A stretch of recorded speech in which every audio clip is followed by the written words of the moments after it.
दूसरी लड़कियों से संबंध रखने पर आईटीबीपी जवान ने अपनी पत्नी के साथ मारपीट कर घर से निकाल दिया। पीड़ित ने इस मामले में पुलिस से शिकायत की थी। पुलिस ने पीड़ित की तहरीर पर मुकदमा दर्ज कर लिया था, लेकिन अभी तक पुलिस ने कोई कार्रवाई नहीं की है। पीड़ित इंसाफ के लिए दर दर भटक रही है।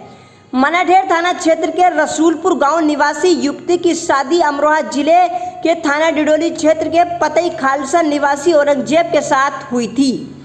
शादी में मेरे परिवार ने अपनी हैसियत के अनुसार दान दहेज दिया था। औरंगजेब आईटीबीपी के जवान हैं।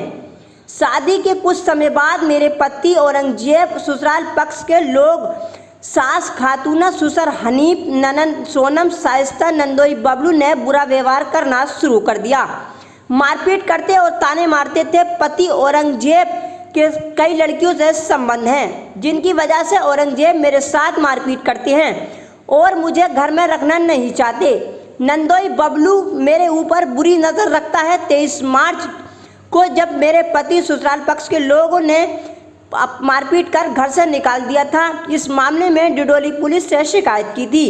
पुलिस ने पीड़ित की तहरीर पर पति औरंगजेब सहित ससुराल पक्ष के लोगों के खिलाफ मुकदमा दर्ज कर लिया था, लेकिन अभी तक कोई कार्रवाई नहीं हो पाई है। पीड़ित दर दर भटक रही है। मुरादाबाद आज तक न्यूज चैनल के संवाददाता ने जब पीड़ित से बात की तो उनके द्वारा बताया गया।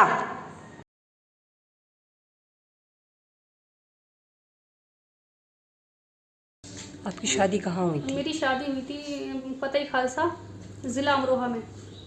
क्या हुआ आपके साथ? मेरे साथ में बहुत बुरी बेरहमी से मारपीट की गई। मेरे ससुराल वालों द्वारा मारपीट की गई। कौन लोग हैं ससुराल में जो मारपीट करता है आपके साथ? मेरे साथ एक तो मेरे नंदोई हैं, जो क्या कहते हैं डॉक्टर बबलू नाम है, जो मोहल्ला कुरैशियान बेजोई के रहने वाले हैं, और उनकी वाइफ है शाहजहां, और दूसरी मेरी ननद है फूलजहां, और एक दो ननद है मेरी सोनम और शाइस्ता, और मेरे सास ससुर भी हैं। किस बात को लेकर झगड़ा करते हैं और क्यों मारपीट करते वो हैं? झगड़ा करती हैं इस बात को लेकर, कहते हैं वो पता नहीं मुझे क्यों उनका जो बेटा था उसकी मर्जी के खिलाफ शादी हुई थी। वो शादी नहीं करना चाहता था, उसका संबंध दूसरी लड़कियों से था। ये आपको कैसे पता चला? मुझे पता चला वहाँ जाने के बाद, रहने के बाद पता चला मुझे ये चीज़ का जानकारी मिली, और मैंने उनके फ़ोन पे फ़ोन कॉल्स आते हुए पकड़े और लड़कियों की वीडियो वगैरह देखी, जिससे कि मुझे इस चीज़ का पता चला कि किस तरह की वीडियो है? वीडियो बहुत कहती है बहुत लड़कियों के साथ थी, जो बिल्कुल ओपन थी, शरीर के ओपन था उनका, लड़कियों का जो उनके साथ पे वीडियो थी, गलत संबंध बनाते हुए वीडियो थी। अब आप क्या चाहती हैं? जी मैं ये चाहती हूँ कि मुझे कहती है मुझे भी इंसाफ मिले और लड़कियों को भी इंसाफ मिले, जिन्हें मेरा हस्बैंड शादी का झांसा देकर फंसाता है और उनसे शादी के झांसा देकर झूठे वायदे करता है शादी के, और फिर उनको होटलों में मिलने के लिए बुलाता है, और बुलाने के बाद उनके साथ में गलत करता है, उनकी वीडियो रिकॉर्ड करता है। फिर वो लड़कियां अगर उस चीज़ पर ऑब्जेक्शन उठाती हैं तो फिर वो वीडियो वायरल करने की धमकी देता है उन लड़कियों को। अच्छा, आपके साथ मारपीट की गई थी, तो इस बीच आप क्या थाने गई थी? जी हाँ बिल्कुल, मैं थाने गई थी। तो क्या हुआ? मैं थाना डिडोली पहुंची थी। मेरे रिश्तेदारों को जब सूचना मिली थी मारपीट की, तो मुझे थाना डिडोली लेकर गए थे। थाना डिडोली में उन्होंने इस चीज़ की तहरीर दी थी, जहां से मेरा मुकदमा दर्ज किया गया था। दर्ज करने के बाद मुझे मेडिकल के लिए अजोया भेज दिया गया था। फिर उसके बाद मुझे रेफ़र किया गया था जिला अस्पताल अमरोहा के लिए। लेकिन अमरोहा में जब मेरी हालत बिगड़ी तो मेरे परिवार वालों ने मुझे रेफ़र करा लिया था वहाँ से मेरठ के लिए अल्फ़ा हॉस्पिटल, जहाँ मैं 6-7 दिन आईसीयू में रखी गई थी। मारपीट के दौरान मेरी एक हाथ की फिंगर टूट गई थी, मेरे पैर में फ्रैक्चर था और मेरे सर में बहुत चोटें थी, मेरे कान से ब्लड आ रहा था, मेरा एक दांत तोड़ दिया गया है ये वाला। ये कहते हैं इस तरह से मारा गया था, मुझे बहुत बेरहमी के साथ मारा गया था। पुलिस ने क्या गिरफ्तारी की है? अभी पुलिस ने किसी की भी गिरफ्तारी नहीं की है, किसी तरह की भी कोई बंदे की भी गिरफ्तारी नहीं हुई है। 6-7 मंथ हो गए हैं, पुलिस गिरफ्तारी क्यों नहीं कर पा रही है? पुलिस गिरफ्तारी नहीं कर पा रही क्योंकि उसने फैमिली कोर्ट से स्टे ले रखा था, लेकिन वो स्टे मेडिसिन सेंटर से फेल हो गया है, ख़त्म हो चुका है, लेकिन अभी भी कोई उसकी गिरफ्तारी नहीं है किसी तरह की भी। अच्छा, आप जो है उनके जो है ऑफिस गई थी जहाँ पर आपके हस्बैंड ड्यूटी करते हैं? जी मैं बिल्कुल गई थी वहाँ पर। मैं 3-4 बार वहाँ पर चली गई।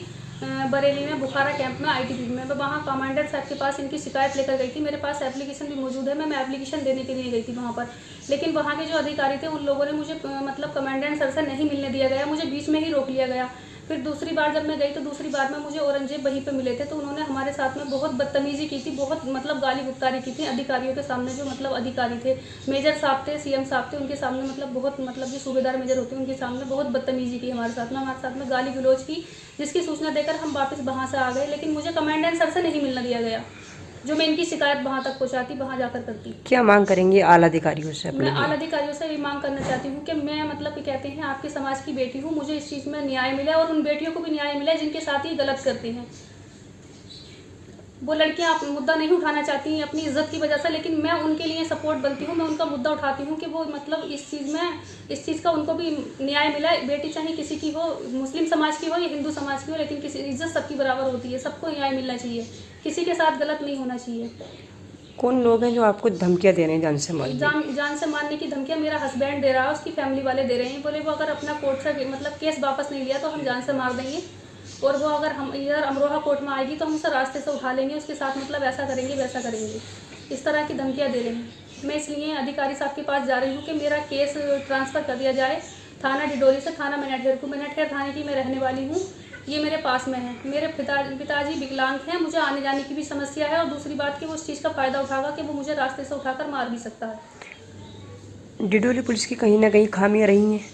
डिडोली पुलिस में जो तेजेंद्र बालियान थे वो मतलब मेरे केस की सारी देखरेख वो कर रहे थे, लेकिन उनका ट्रांसफ़र हो गया यहाँ से। अब दूसरे इसमें मतलब जो आए हैं तारिक हुसैन साहब, वो इस चीज़ की देखरेख कर रहे हैं, लेकिन अभी मतलब कि कहते हैं देखरेख करने के बाद में भी अभी तक मतलब किसी की भी कोई गिरफ्तारी किसी तरह की नहीं हुई है, किसी तरह की भी।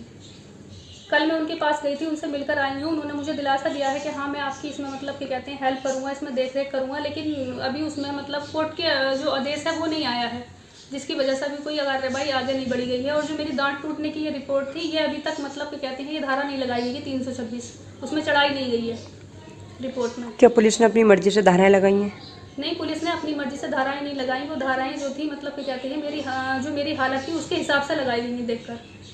अभी आपने बताया 326 धारा नहीं लगी है दांत तोड़ने की। जी हाँ बिल्कुल, ये मेरा दांत टूटा हुआ है, जो ये मेरा सर पकड़कर कबाड़ में मारा गया था मेरे हस्बैंड ने और उसकी बहन ने, सोनम ने, जो मेरा सर पकड़कर कबाड़ में मारा था, उसकी वजह से मेरा ये दांत टूटा था, जिसकी धारा अभी तक नहीं चढ़ी है, कोई भी रिपोर्ट में नहीं चढ़ी है। क्या चाहती हैं आप? मैं ये मांग करना चाहती हूँ अधिकारियों से कि मुझे मतलब इस चीज़ में न्याय मिले, और जो और बेटियां हैं जिनके साथ में औरंगजेब मलिक गलत करता है, अपनी फौज का और अपनी शक्ल का वो दिखाता है रुआब दिखाने के बाद में, और अपने आप को मतलब ये साबित करता है कि मैं शादीशुदा नहीं हूँ, वो ये बताता है कि मैं शादीशुदा नहीं हूँ, मैं शादी का झांसा देकर उनको फंसाता है। उन बेटियों को भी पता चलना चाहिए कि वो शादीशुदा है, मैं उसकी बीवी हूँ, और वो मेरे साथ में कितना गलत करता है, तो उन सबके साथ में क्या नहीं कर सकता वो, जो उससे शादी के झांसे में आकर उसके साथ अपनी मतलब क्या कहते हैं असली वीडियो बनवाती है।